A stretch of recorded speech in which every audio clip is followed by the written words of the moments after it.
Hello, everyone, and welcome to the Toku Portal podcast for Kikai Sentai Zenkaiger, or in this case of this episode, the Prince of Tennis. I am Vaishnavi, and joining me today is... Right. Welcome to episode 29. Still doesn't feel like we're almost 30 episodes into the show. I thought we were at episode 30, to be honest. I was like, when I opened it up for this, I was like, oh, wait, it's only 29? Oh, episode 30 starts the next arc. Yeah.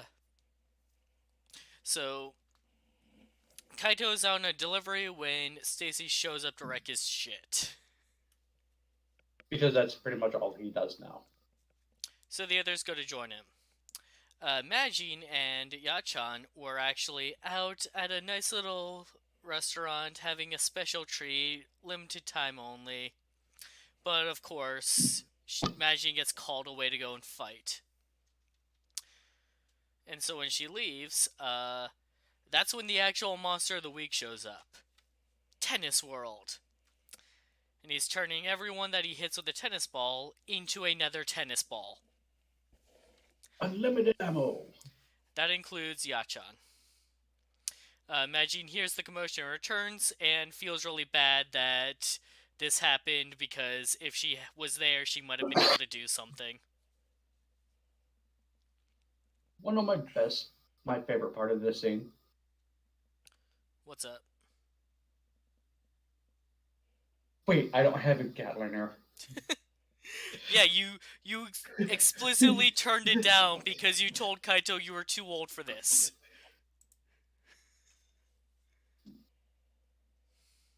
Like, that and Kaito trying to call a timeout so he can go finish his deliveries. Right. Uh. So, Majin brings the tennis ball to the others, who stop their fight with Stacy to be like, wait, what? That's Yachan? What? That's Yasude? And Stacy overhears this and leaves. Don't fuck with Yachan. So meanwhile, at Toji Tendo, Bakuwas and Geach are Are playing ping pong with with Arashitara. Barashitara, asking like, "So Tennis World, huh? What the fuck is your plan with this one?" Well, Tennis World can't be beaten in battle except through tennis, so they can't just beat him up like the others. All right, we can see how this plays out. Like, in terms of plans and like monster abilities, like, yeah, get a monster that can only be defeated in one particular manner. Right. And Stacy overhears and is like, "Yeah, of course it was Barashitara who did this." Of course, he's interrupting my plans. So yeah, Zox quickly figures this out himself when he just unloads everything on Tennis World, and he's, "This isn't hurting you at all, is it?"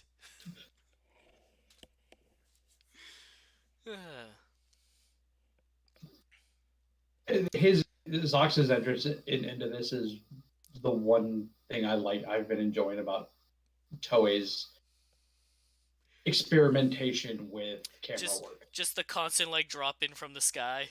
And then like the camera sweeping, following him as he runs in. It's like they're fantastic with their camera work now. Which I hate where the start of them actually being experimental with their camera work started. Where did it start? Q Ranger. Did it? Yeah, that's where we got a lot of the body cam. Oh, that's right.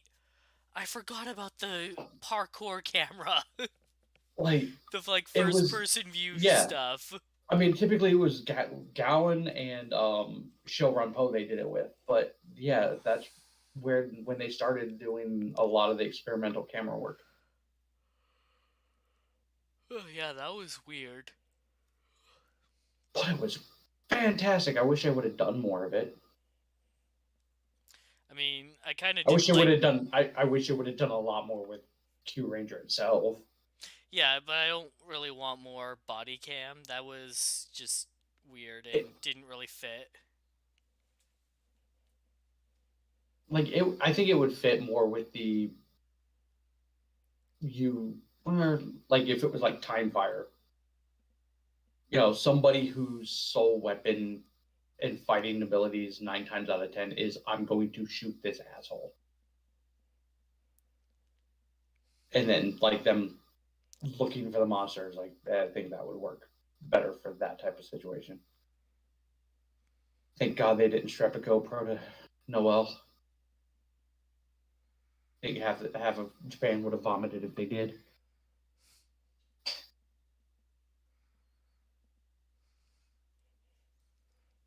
So, after regrouping, Zox reveals that he got into tennis after he read about it in a manga. So they're gonna learn how to play tennis to fight Tennis World. Now, don't get me wrong, the Magi Rangers don't know how to play tennis.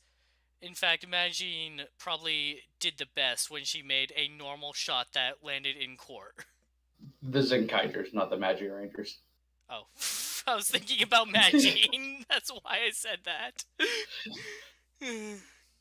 I do like the fact that they went back to that same tennis court from uh, Kira Major. Or no, 01. It was 01.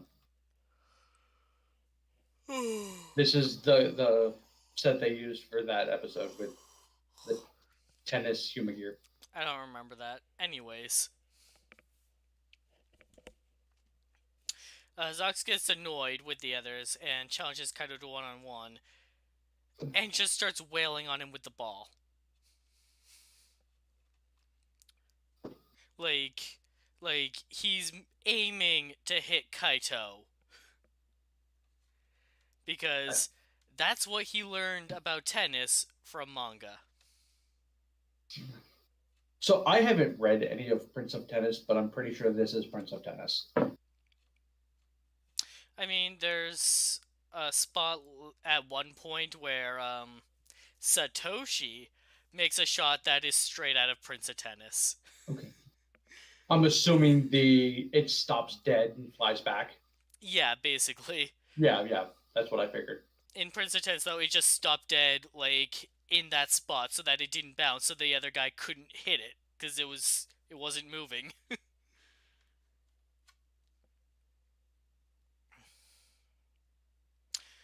Training montage to Not Eye of the Tiger.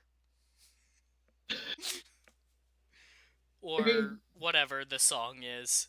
the Rocky theme song. Yeah.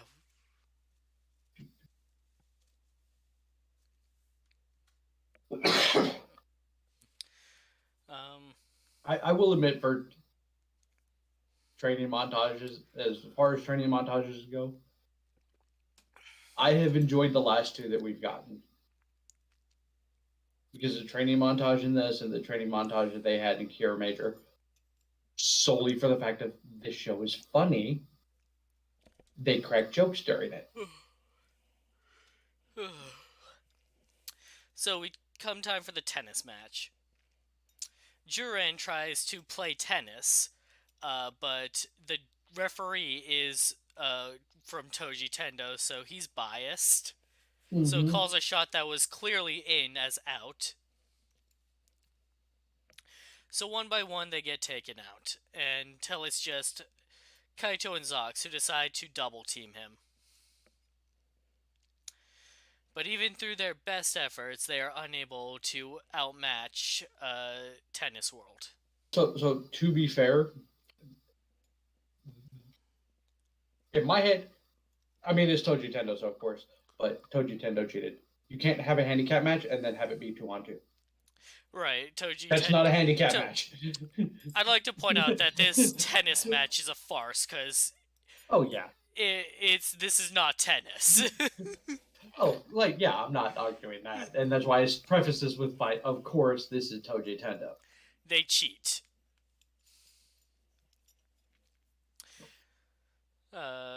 So yeah, now that we've got all that out of the way, time for the actual part of this story.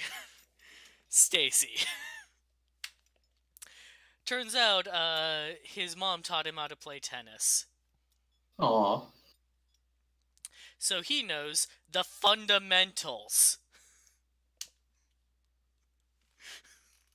I mean, I guess that's how you win. Yeah, by knowing how to play the game. All Zox was doing was hitting the ball at his opponent. He wasn't playing tennis. I mean, to be fair, neither was the tennis. Right. But, You like, know, my point is that Zox acted he like at he least knew. understood. Yeah, Zox acted like he knew what he was doing when he actually had no idea. I mean, he has bullshitted his way through 20 some odd episodes.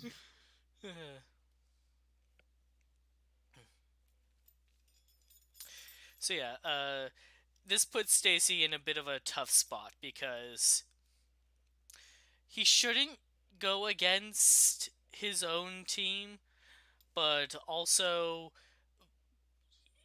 he sees a lot of his mother in Yachan, and Barashitar is going to take that away from him too, because he also blames him for what happened to his mother. So he decides, fuck it, and goes in as Satoshi to play the tennis match. My favorite thing in that is like he gets Kaito starts to call him Stacy He's like, Satoshi. in front of the other Toji Tendo. He goes, Satoshi.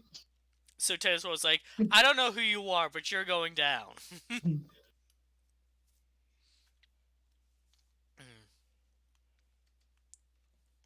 But yeah, no.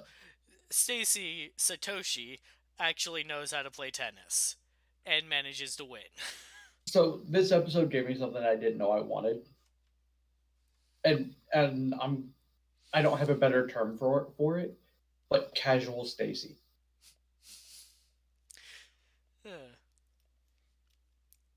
It's nice to see him let loose. Yeah, it's like because we've only ever seen him in, the two variations of the outfit that he has. I never would have expected such a casual episode to be the one that opens the gates to Stacy joining the team. But, like, he did something nice for them. There's no taking that back. No, there isn't. And, Kaito's not going to let it go. In fact, Kaito spends the whole episode inviting Stacy back to Colorful.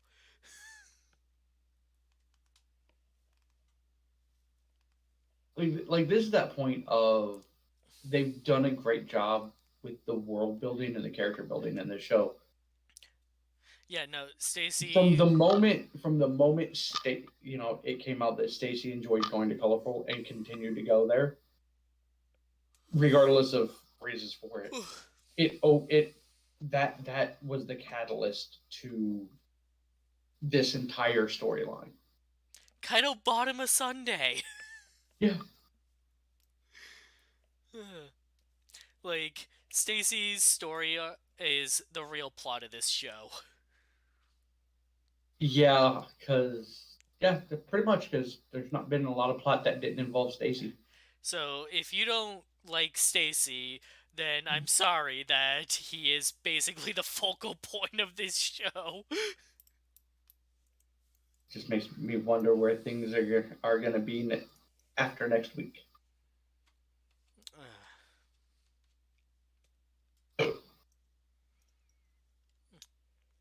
So, Satoshi, when he launches his final tennis ball, it knocks off Tennis World's mask, which is his protective guard. So the others are now able to damage him in a normal fight and take him out. And then we learn that Kaito and Zox are both idiots. Yep. We get the mech fight, and they form Zenkaiger or whatever. Yeah, whatever that frickin'... I forget what it's called. Anyways, they get taken out immediately. Because they don't have hands to hold a tennis racket. Which, as they started to form the mech, I was kind of disappointed. Like, this again? Can we see the others sometimes? And then we did. We got to see Rune and Magi. You immediately got your wish. And Roman Magine challenged the mech to tennis, and The mech cheats too. but they just undo that and win. Like, you're I gonna will admit launch a that, million tennis balls at us, we'll just launch a million tennis balls at you. like, I liked the first gag at the cheating of them just sitting there and launch the ball, and then you just see the net go. Right, I forgot about the It was like net. so cheap and cheesy. They Of so they just fly above the net. it's like, fine, you can't bring it all the way up here.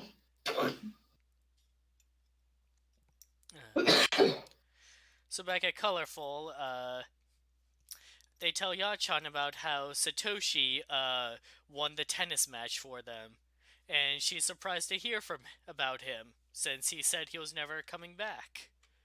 But Kaito is sure that he'll come and visit Colorful again someday. We're shadowing.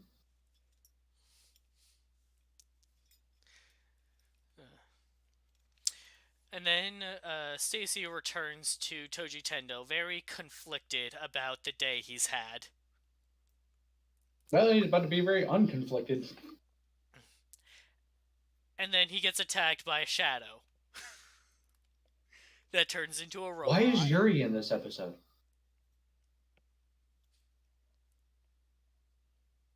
Yes, I made a Saber joke. Anyways, Ijirude introduces Stacy to his latest experiment, straight from the minds of Kaito's parents, Hakaiser. Pretty much Stacy 2.0 from everything that I've read. Yeah, it summons past Sentai members, but in colors. Right. Which is how we get. I guess gold counts as yellow. I don't know. Given, I mean, well, to be fair, during the summoning sequence in this, he wasn't visible. That was just magic yellow. I don't know. That's going to be interesting.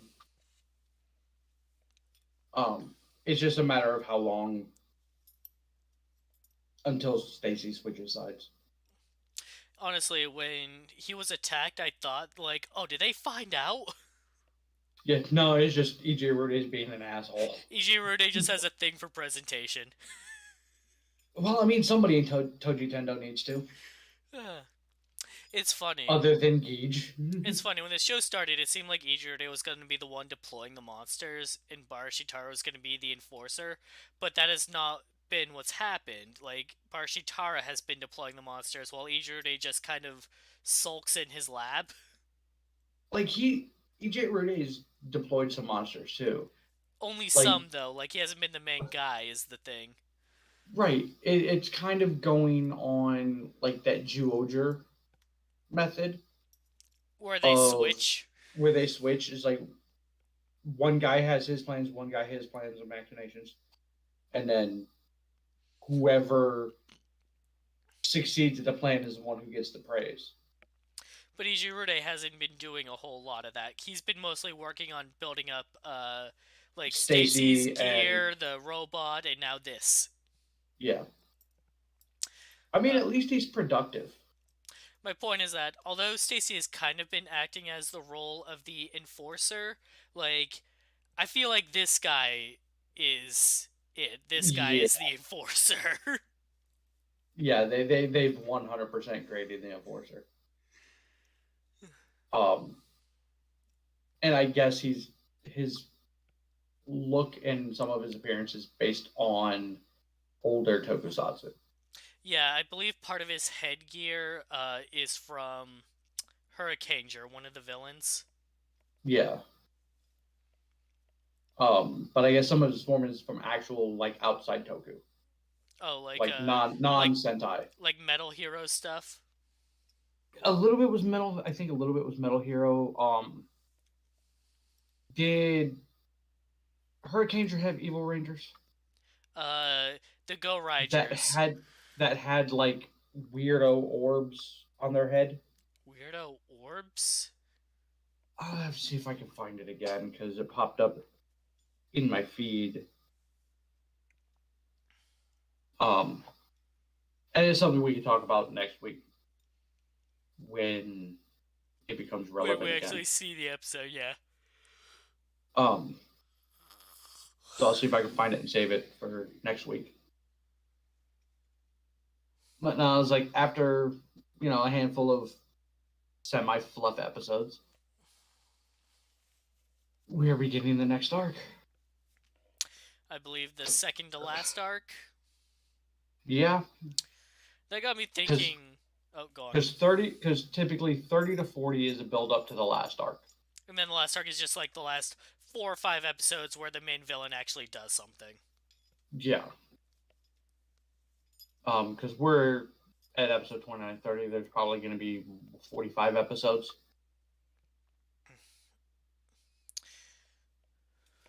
So, if this follows the Kira Major route, shit's about to get real quick. Well, it got me thinking, like, alright, so Bakuwas. What's he gonna do? And it got me thinking about how funny it would be if the Zenkaigers finally get to Toji Tendo, and he's just a wall. Like, they go to fight it, Toji Tendo's grand leader, and it's like, this guy is just a wall. So, he doesn't come out of the wall or attain his true form or anything. Like, no, he's just a wall. So I've had put some thought into that. And it's probably stupid, but what are the odds that that entire form of Bakuwas is literally just a facade? Oh, I was thinking that Geek is like the true mastermind. Yeah, that's exactly what I was going to. That's what I was gonna say next.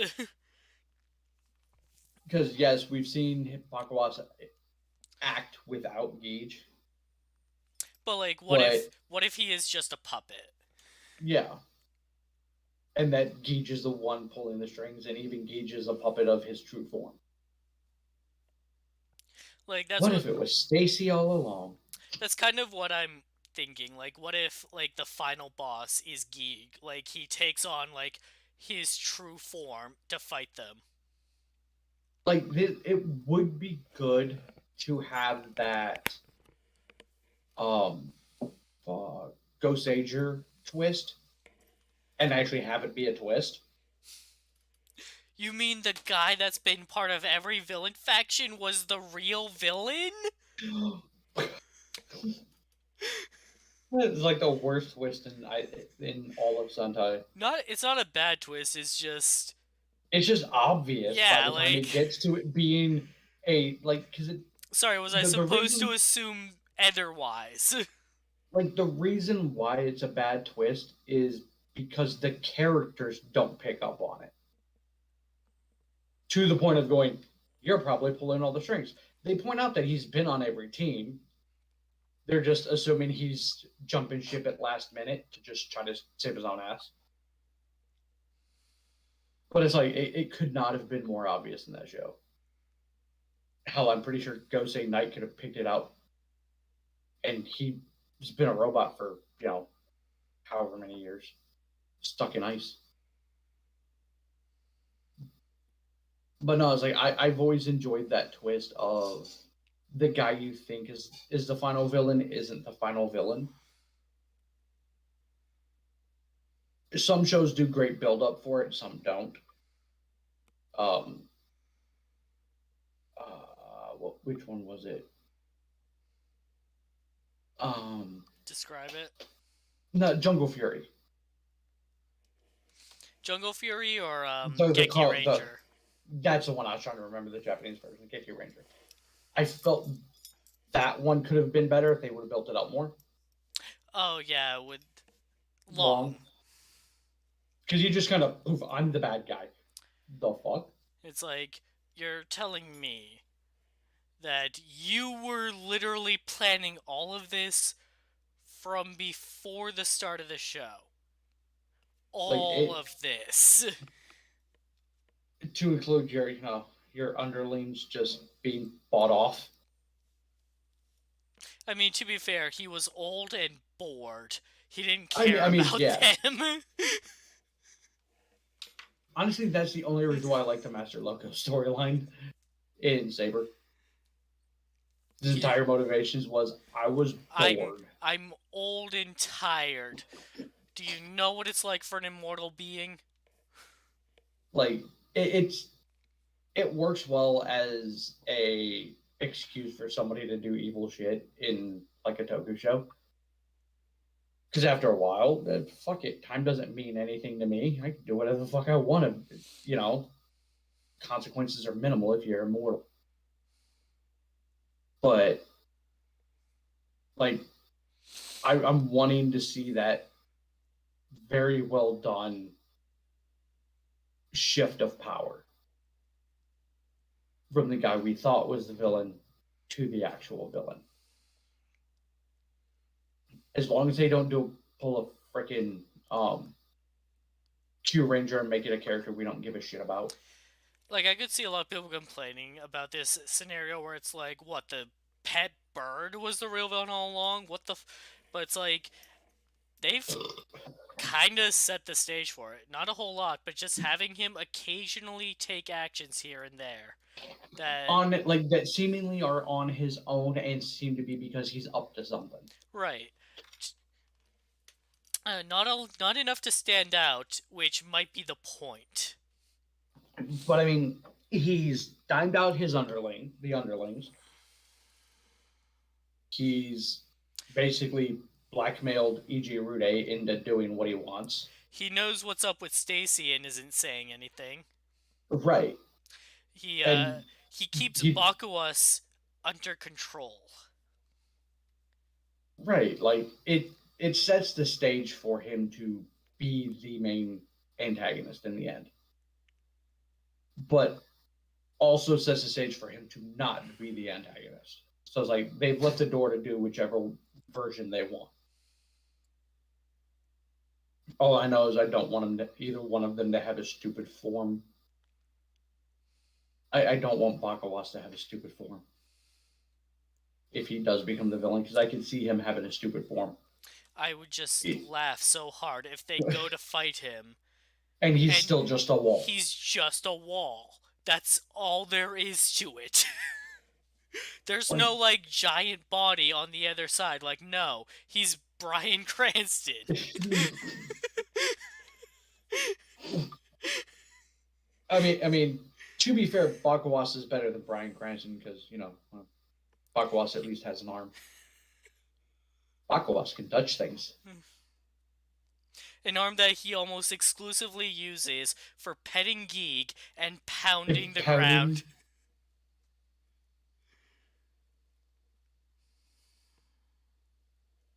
And I was like, there's a few routes that this show could go that would be fantastic. And given the track record Sentai has had, and I will give Sentai credit with its track record, once it starts hitting that stride of we know what we're doing, it doesn't fall too far backwards when they do make that misstep. Whereas when Kamen Rider makes that misstep, God, do they fuck up.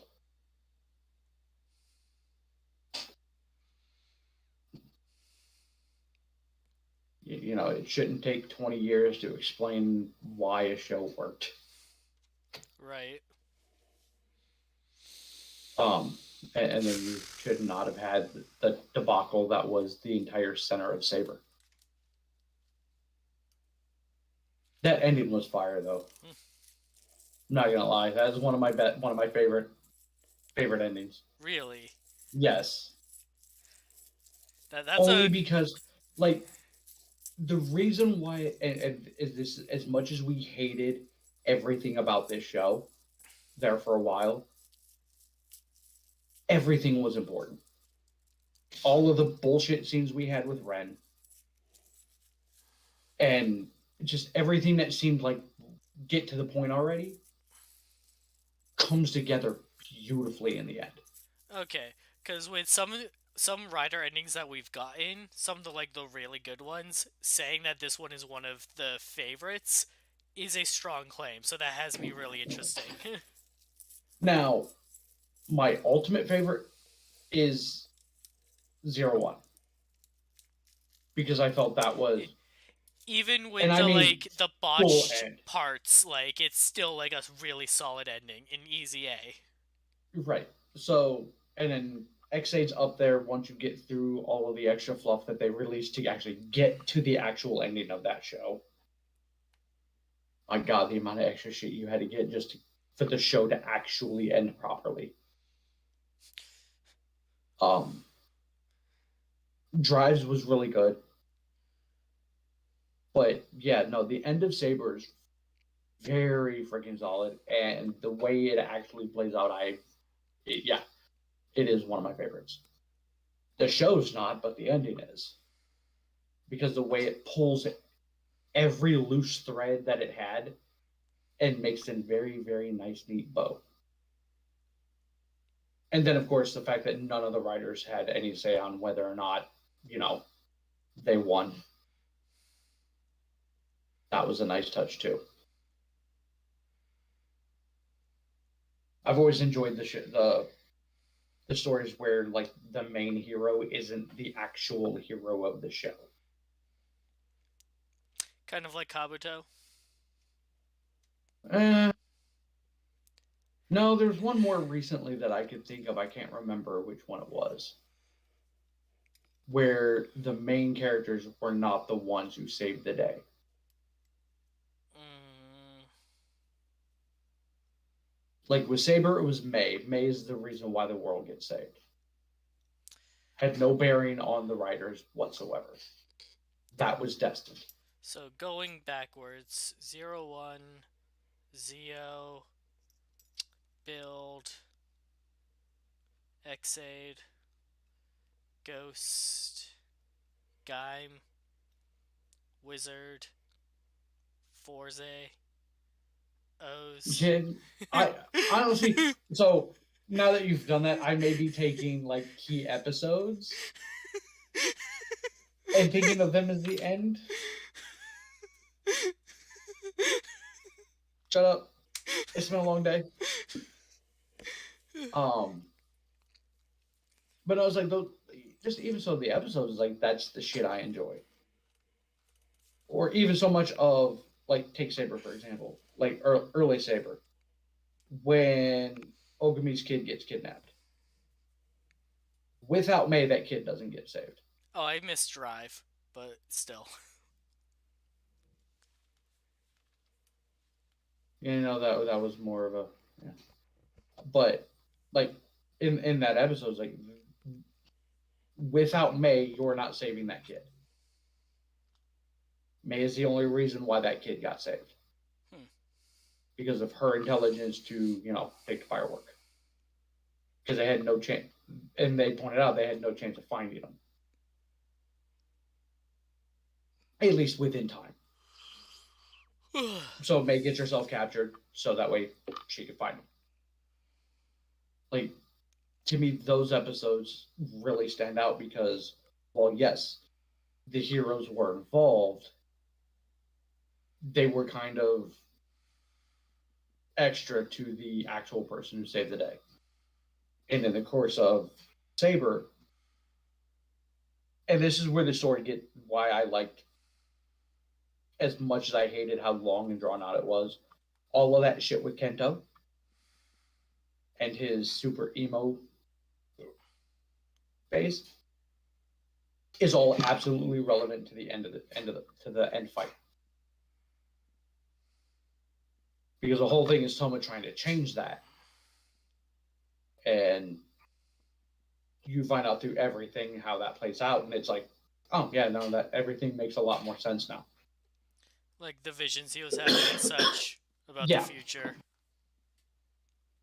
And like when it comes down to like him trying to avert it, he found ways to avert it. But they all resulted in the loss of Toma. So which is why he wasn't allowing those. Because he wanted to save the world and save Toma. Right. But it turns out you can't beat fate. Unless you're May. Just pull a Zeo and blow up the world and make a new one. Or you can pull a build and just travel the multiverse. Just abandon your world and go to a different one. Or you can send your power back through time.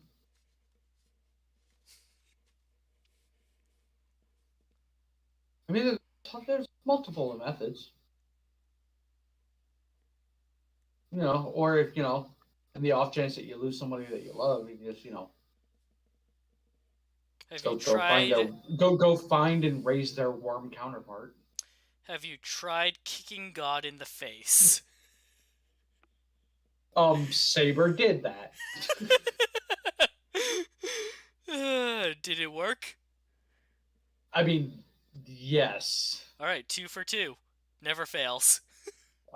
Because that rider kick was the end of in Toku. Or Master Logos. Which I will give him credit. I realize we've gotten on Rider and all that, but I will give his actor credit. Because if not for Tumblr showing me pictures of Master Logos holding the sushi changer, I never would have figured out that they were the same person. Like he played those two characters so drastically different. Not to mention, the hair and makeup and costumes and all that. It's like, but it was so drastically different that I would not have made the connection.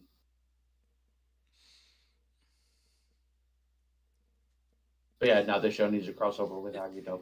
It's kind of like how they made Otoya look like a dad, like look older than he was, and so 10 years later, Grease looks younger.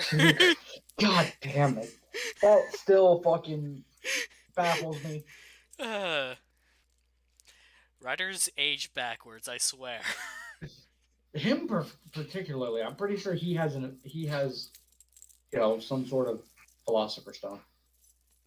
And like when I was watching Deno with my roommate, I was telling him how so they didn't realize that 10 years later, this actor would look exactly the same.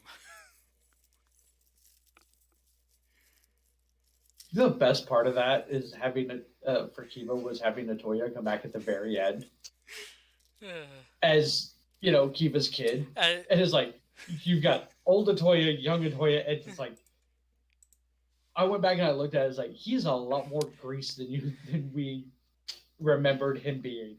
I wish we had gotten to see more of that, like Neo Kiva with like the Halloween God, I want Neo suit. Kiva. God, I want Neo Kiva because that looks fucking awesome. I'm disappointed we didn't get it. I understand why. Part of why we didn't get it was that those suits were a nightmare. But I mean, come on, Toei. It's been almost 20 years. Well, exactly. I'm sure you figured out how to make lighter suits by now. Just remake the Kiva suit. How about using plastic instead of real actual chains? The fucking decision. Like, I get why. So, aesthetically and for sound design, the chains make sense. Because then you don't have to pay for the special effect of the chains every time he walks. Because you can hear him with his steps. But also, you're walking around with chains tied to your leg. Yes.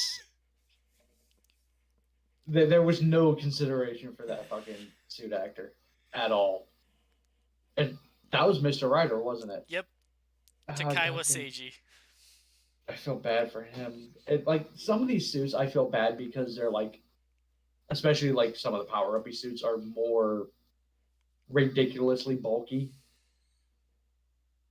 Let's face it, pretty much anything from Gaim was fucking ridiculous with some of their power-up in terms of bulkiness and movability. It's but God, Kiba was a nightmare. And it shouldn't have been. Like, you look at that suit and you look at other power up suits that they've had, and the Kiva suit's nothing compared to that. It's like, but your dumbasses decide to use actual metal on this suit, you fucking idiots. Sad thing is, not the worst decision Toei has made, but very close to it. Alright. Thanks for joining us tonight, everybody. We'll be back next week for whoever this fucking badass is that's gonna wreck shit. Fuck, I had his name in my head. It's like Kaiser or something like that. It's High Kaiser. Okay. Yeah, that's gonna be fun. So yeah, we'll be back next week for more Zenkaiger and me more derailing this podcast into writer talk.